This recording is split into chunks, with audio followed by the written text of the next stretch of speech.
राज्यात विविध ठिकाणी वनवनवेची घटना सातत्याने दिसून येत असताना जंगलामध्ये आग लागलेल्या घटना रोखण्यासाठी राज्य सरकारने किती अग्निरक्षकांची नेमणूक केली आहे आणि नसल्यास शासन किती कालावधीमध्ये त्या अग्निरक्षकांची नेमणूक करणार? अध्यक्ष महोदय, वन विभागाच्या अंतर्गत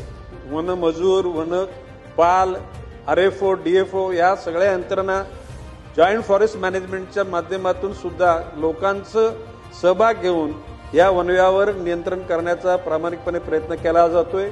भविष्य काळामध्ये अशा प्रकारची वनव्य योजनाकरता अद्ययावत यंत्रणा साधन सामुग्री त्यांना दिली जाते आणि त्याचबरोबर नुसतं वन खातच नाही तर त्या ठिकाणी रेव्हेन्यू खात्याचे लोक सुद्धा मदत करतात, शिक्षक सुद्धा काही ठिकाणी, त्या विद्यार्थी सुद्धा त्या ठिकाणी मदतगार होतात आणि भविष्य काळामध्ये सगळ्यांना वनाचं रक्षण करण्याची भूमिका निश्चितपणे गांभीर्याने सगळ्यांनी घेतलेली आहे आणि वनाचं रक्षण करण्याकरता समाजातली प्रत्येक घटक त्या ठिकाणी पुढे यायला लागलेला आहे। माननीय सदस्य देशमुख यांनी सांगितल्याप्रमाणे भविष्य काळामध्ये वनाच्या बाबतीमध्ये अतिशय संवेदनशील वातावरण निर्माण झालेलं आहे आणि वनाचं रक्षण करण्याची जबाबदारी आपण घेऊ असा विश्वास मी व्यक्त करतो।